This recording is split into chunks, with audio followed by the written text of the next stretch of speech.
D'abord, le monde sauvage existe depuis plus de 40 ans maintenant. Les particularités du parc, c'est d'abord qu'on présente un vrai safari africain avec une balade en voiture. Le grand public peut accéder à ce safari avec la voiture personnelle. Un safari dans lequel on retrouve nos espèces emblématiques, des espèces qu'on a toujours eues ici au monde sauvage, comme l'éléphant d'Arctique, le rhinocéros blanc, l'hippopotame, les girafes. Toutes des espèces que nous avons toujours eues ici au monde sauvage. En plus de la visite en voiture, donc on appelle chez nous le safari voiture, on a le safari à pied bien sûr, c'est une partie tout à fait différente du parc. Dans cette partie de visite, vous pouvez y trouver les primates, les ours. Le public peut accéder dans cette partie aussi aux 3 représentations pédagogiques. Nous avons ici une représentation de perroquet, une représentation d'otarie et une représentation de rapaces en vol libre.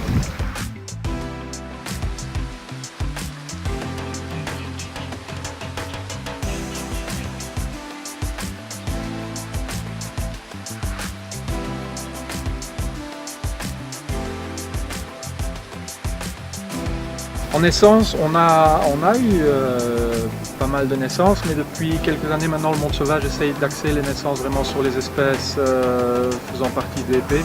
Donc ce sont les programmes d'élevage européens pour les espèces menacées. Là, on a eu pas mal de succès avec notamment des naissances de grands coudous, d'antilopes de Roanne. On a eu une naissance de pigargue à queue blanche, qui est aussi un programme d'élevage d'espèces menacées.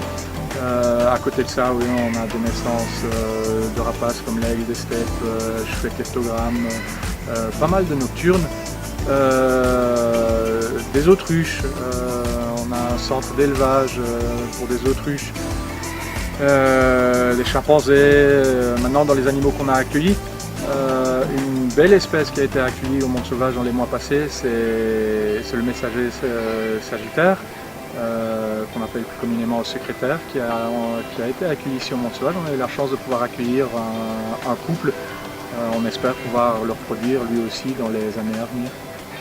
Toujours pour les mois à venir, peut-être pour les 2-3 années à venir, c'est l'aménagement ou le réaménagement encore d'espèces qui sont déjà présentes sur le parc, comme les éléphants, hippopotames, ours polaires, chimpanzés. Et les éléphants, on espère pouvoir l'hiver prochain commencer les travaux pour réaménager un espace intérieur beaucoup plus grand. Les ours polaires, on est en train de terminer maintenant le projet. C'est une partie boisée qui sera attachée à l'enclos actuel. L'espace toundra doit ouvrir dans les prochains jours. On est vraiment dans la dernière phase des travaux. Qui est purement et simplement le passage de l'ancien enclos au nouvel enclos par 2 percements dans le mur de l'ancien enclos. Donc c'est une histoire de quelques jours. En tout cas, l'espace sera ouvert avant la fin des vacances d'été 2018.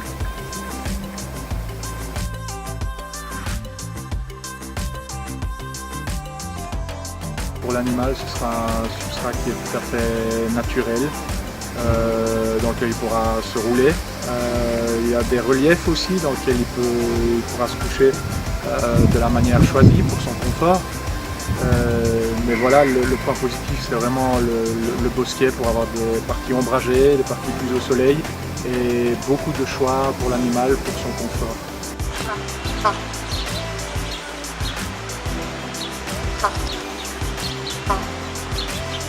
Maintenant, des espèces que nous souhaiterions voir arriver sur le parc, on a commencé les discussions avec les coordinateurs du fourmilier géant. C'est une espèce que nous souhaiterions vraiment voir arriver dans l'année qui vient ou les 2 années qui viennent, avec le processus classique évidemment pour accueillir, qui est commencer les discussions avec le coordinateur, puisque c'est un programme d'élevage européen d'espèces menacées.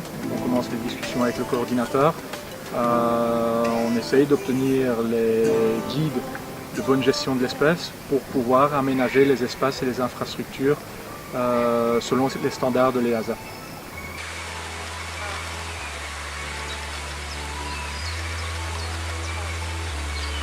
On a de l'espace.